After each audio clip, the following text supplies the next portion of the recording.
Welcome back, folks. My name is LastKnownMeal, and today we're gonna be talking about Starfield. So Todd Howard finally broke the silence when it comes to the release date of this title, because Starfield is going to launch on September 6th, 2023. Now, before this was happening, I was thinking what's gonna be happening with this game, because it was delayed once to either first half of 2023 or the first quarter, but it turned out not to be the case, where they are going to move it until September. And also because I'm European, the first time I saw this, I'm like, okay, why are people complaining? This is coming out in June. And then I realized, oh yeah, Bethesda always does that, so I have to think in American, so it's going to be September. And personally, I'm fine with this. I mean, for as long as the game comes out and it's somewhat playable and stable and it doesn't have huge amounts of game-breaking bugs, I'm going to be fine with this, because if there is one thing which I'm really tired of now is playing the games which come out problematic and then they have to be patched. Now, of course, Starfield being a big game, being one of the biggest, if not the biggest title Bethesda actually ever did, you know, 1,000 planets, 100 systems and so on, which I'm going to talk about in a second, it is totally expected that there is going to be some bugs in this open world scenario, because it is impossible to QA an entire game of this size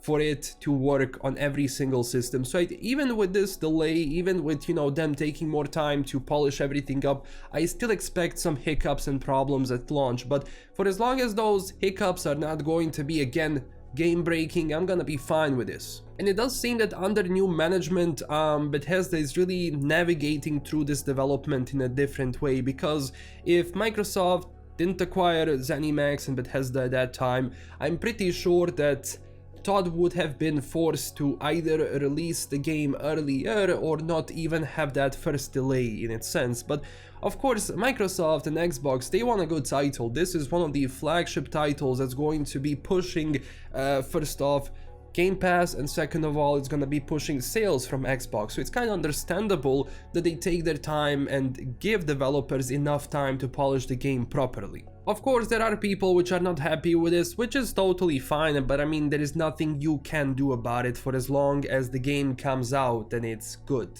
Overall, graphically wise, I think the game looks nice. This is still Creation Engine, you know, there has been some problems with Creation Engine, but for as much as, you know, Creation Engine has problems, it is also a blessing, because Bethesda's games are designed and done in that way to function in Creation Engine, and on top of that, to be able to have different mods, which are going to span from PC to consoles as well. So it is understandable that Bethesda is still continuing to use Creation Engine, because that's the engine they know how to work in, and especially because engines are a combination of many things, it is not insane to think that they upped a lot of like segments of that engine to look better, and you can see it actually in this game, like at least graphically wise, it looks really nice. The textures on certain things look nice, and for as long as this quality is maintained throughout multiple systems and planets, it's going to be fine. Now also, one more thing which I noticed and I really liked about this is when Todd Howard is speaking, behind him they're playing Starfield. Animation wise, it looks nice. I mean, one of the things which I got used to when it comes to Bethesda's games is somewhat the sturdiness of animation of the characters, but at least here you can see that in the background the animations are done a lot better. Actually, there is one shot which was actually in the trailer, and it's this one where the protagonist is actually walking.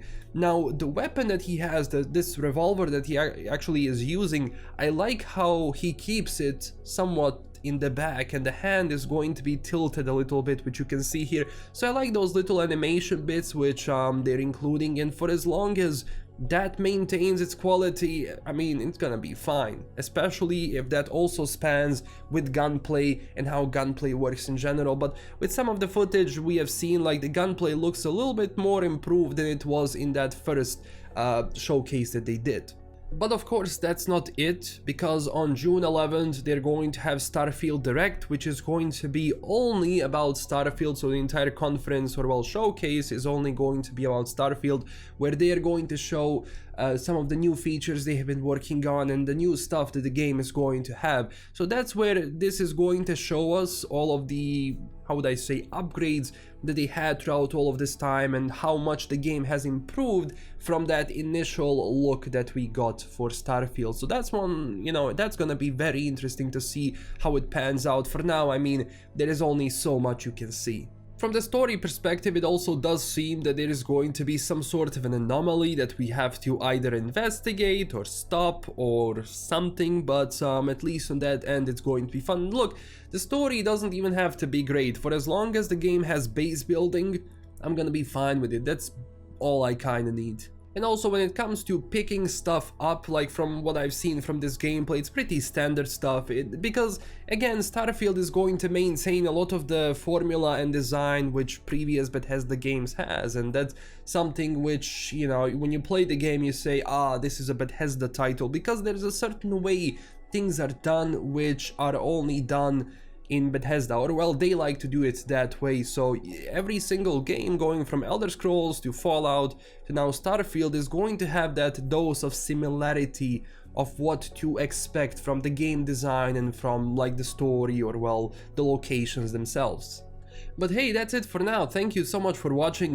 Next time when we talk about Starfield, I'm going to prepare a bigger video where we're going to talk about everything we know about Starfield so far. Hopefully enjoy this video. Don't forget to tell me down below what do you think about all of this, and also if you enjoyed the video, don't forget to smash that like and subscribe button for more.